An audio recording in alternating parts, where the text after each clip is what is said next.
아멘. 오늘 본문은 요셉 이야기의 가장 하이라이트라고 할 수 있습니다. 가족 간의 화해 장면을 다루고 있습니다. 지난번 오후 예배 시간에도 말씀드렸는데 저는 유학을 가면서 부모님 집에서 독립을 했습니다. 한국에 돌아와서도 일신교회 사택에 살면서 부모님과 함께 살 기회는 없었습니다.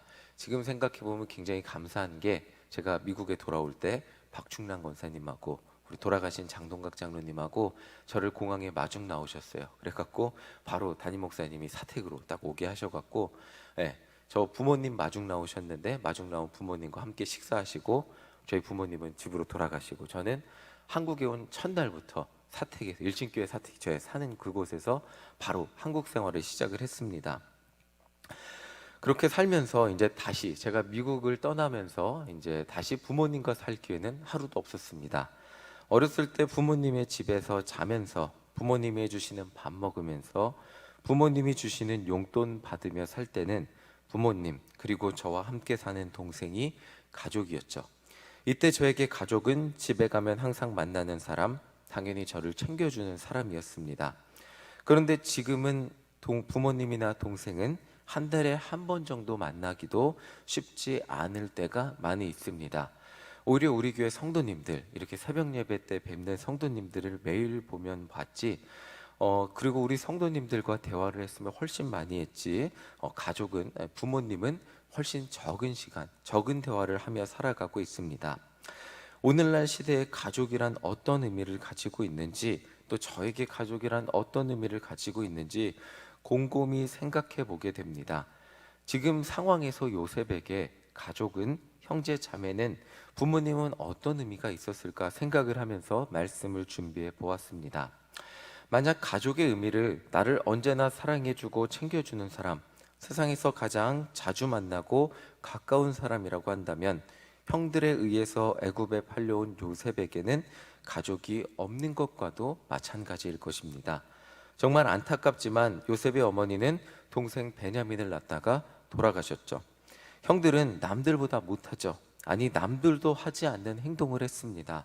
동생을 노예로 팔아넘겼습니다.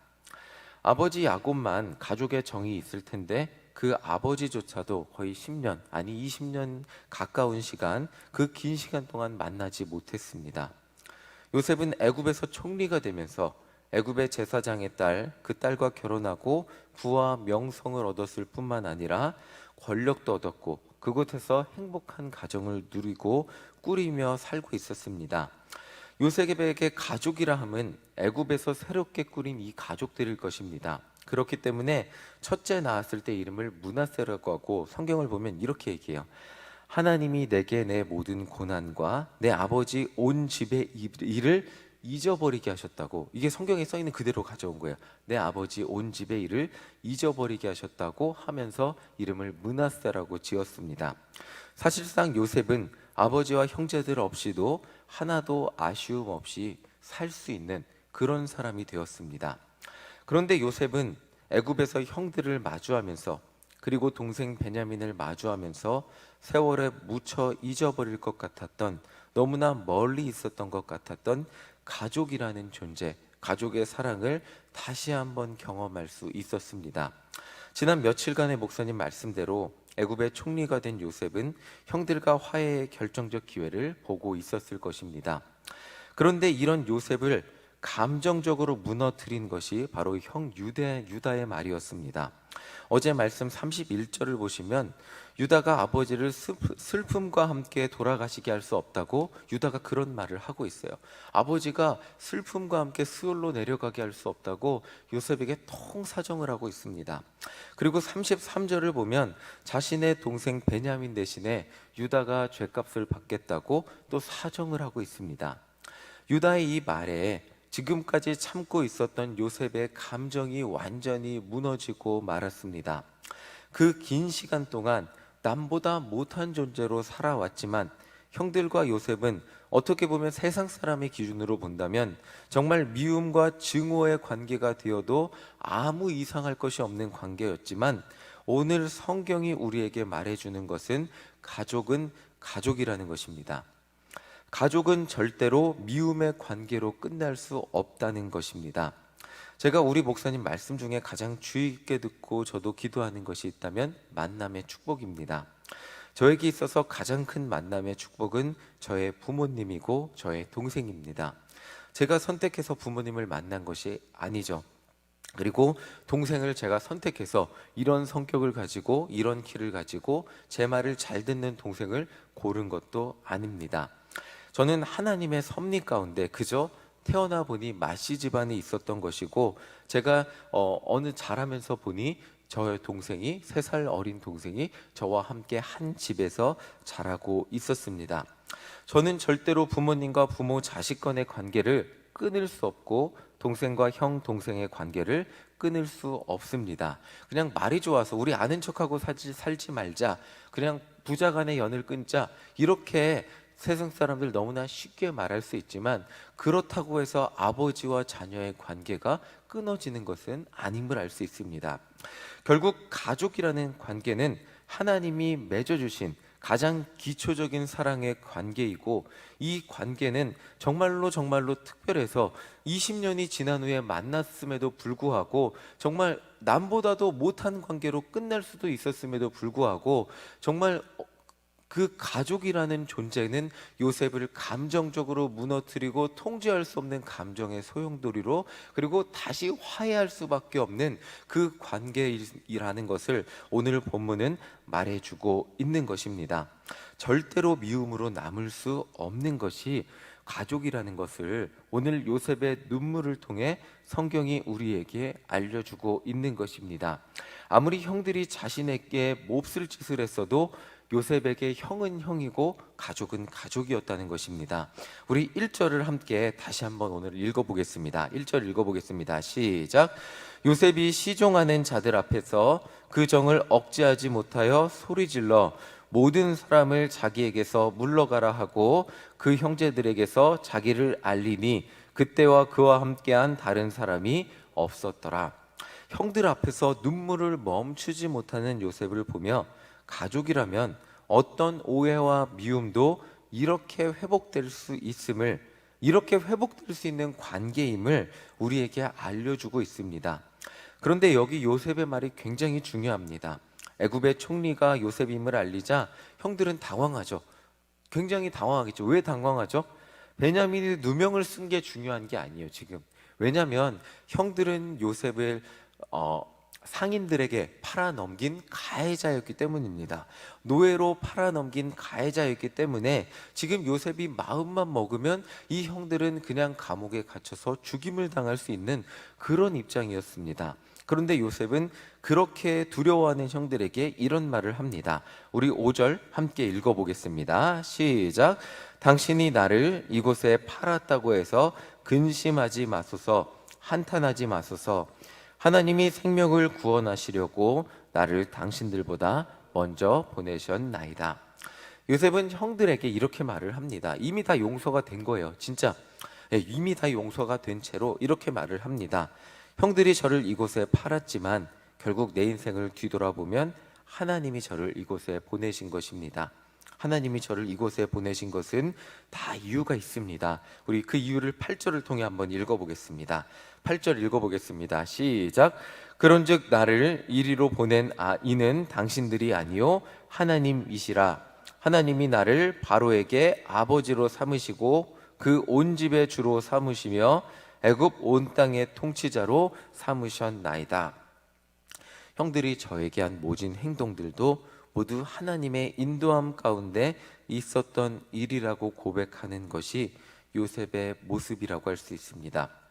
바로 여기에 요셉의 용서의 비결이 있습니다. 인간적으로는 절대로 용서할 수 없죠. 아무리 가족이라고 해도. 그런데 정말 요셉 자신의 인생을 되돌아보니까 그것은 내 삶의 모든 일 가운데 함께하고 인도하고 계시는 하나님의 섭리가 있었다는 것을 깨달은 것입니다.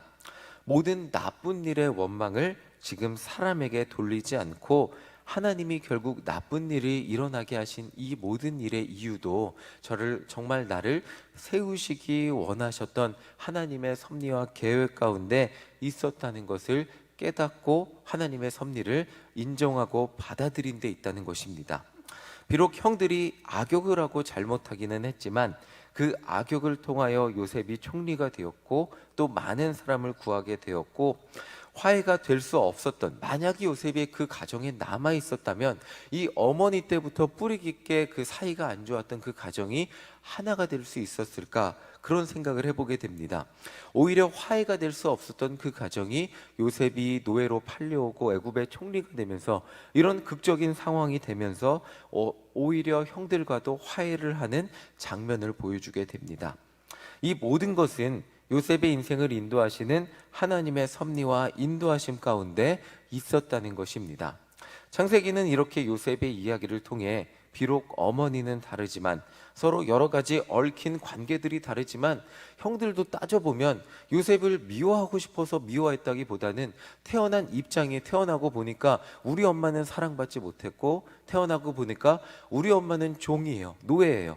이런 형들의 복잡한 상황 속에서 요셉만 사랑받으니까 요셉을 질투하고 미워할 수밖에 없는 이런 얽히고 설킨 가족의 관계 가운데서, 그럼에도 불구하고 지금 요셉의 용서와 사랑을 통해 하나가 되는 장면을 보여주고 있는 것입니다.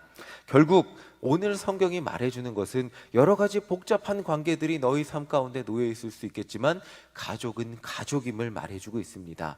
이 창세기 말씀이 굉장히 중요한 이유는 창세기 말씀이 나중에 흘러가서 정말 많은 순간 이 이스라엘 족속들에게 읽혀졌을 거예요. 그리고 나라가 남북 왕조로 나누어졌을 때도 읽혀졌을 것이고, 또한 포로로 잡혀가서 나라가 정말 정체성이 사라졌을 때도 정말 이 말씀이 읽혀졌을 건데, 이들에게 읽혀졌을 때 중요한 것이 뭐냐면 너희는 한 가족이다, 너희는 한 민족이라는 것을 잊지 않고, 너희는 어떤 민족적 상황이 다가오고 찾아오고 정말 수많은 갈등이 민족들 가운데 있다 할지라도 너희는 그 가운데 가족이다, 서로 용서하고 화합하고 받아주는 것만이 너희들 민족이 살 길이라는 것을 이 말씀을 통해 끝끝내 계속 알려주고 있는 말씀이기 때문에 이 말씀이 중요하다고 할 수 있습니다.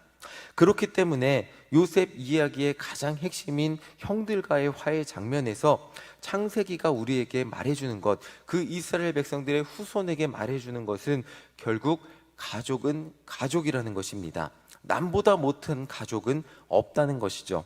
그리고 그 가운데 우리를 가족으로 태어나게 하신 섭리와 인도하심이 있다는 것입니다. 오늘 말씀을 묵상하며 요셉을 그리워하며 그 그리움까지 묻으며 막내 베냐민은 사랑했던 그 야곱, 아버지의 마음을 기억해 보시기 바랍니다. 제가 야곱이었다면 요셉을 혼자 형들한테 보내지 말걸 하는 그 마음이 평생 묻혀 있었을 것입니다. 내가 요셉 혼자 보냈다, 요셉이 늑대한테 죽었다는 내 잘못이라는 그 마음이 평생 그 마음 안에 있었을 것입니다. 또한 아버지를 염려하는 유다의 마음을 기억해 보시기 바랍니다. 그리고 형들을 바라보며 하염없이 눈물을 흘리는 요셉의 마음을, 아버지를 그렇게 그리워하는 요셉의 마음을 기억해 보시기 바랍니다. 이 모든 것들을 기억한다면 하나님이 맺어주시는 가족이라는 관계 속에서 용서하지 못할 일은 아무것도 없다는 것이죠. 또 하나님이 맺어주신 이 말씀이 중요한 이유는 우리 교회가 그리고 예수님이 오신 다음 이 맺어진 이 교회라는 공동체가 주님 안에서 가족이라는 것입니다.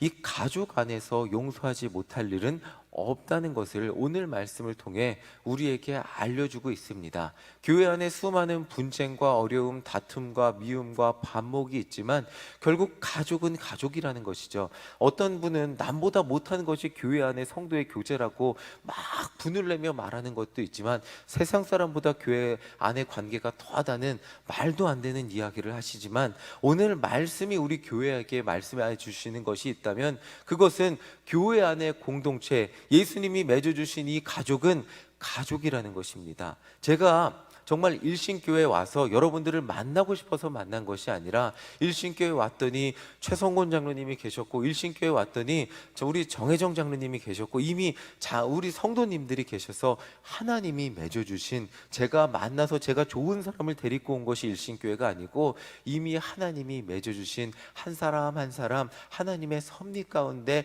하나 되게 하신 것이 일신교회라는 가족이라는 것을 제가 다시 한번 깨닫게 됩니다. 그 가족이라는 관계 속에서 때로는 관계에 어려움이 생길 수 있고 얼굴을 붉힐 수도 있고 때로는 마음이 상할 수도 있지만, 그러나 그 가족이라는 관계 속에서 풀지 못할 오해도 없고 해결하지 못할 미움도 없고 해결하지 못할 것은 아무것도 없다는 것입니다. 결국 서로가 서로를 염려하고 걱정하고 챙겨주는 그 마음 속에서 아버지 야곱이 아들을 생각했던 것 같이, 그리고 유다가 아버지를 걱정했던 것 같이 요셉이 그 가족들을 걱정했던 이 마음들이 먼저가 된다면 일신교회 안에 해결되지 못할 어려움과 오해는 없다는 것입니다. 우리 이 마음을 가지고 하나 되는 일신교회가 되기 위해 서로 용서하며 사랑하고 배려되고 하나 되는 우리 모든 일신교회 성도님들이 되시기를 간절히 소망합니다.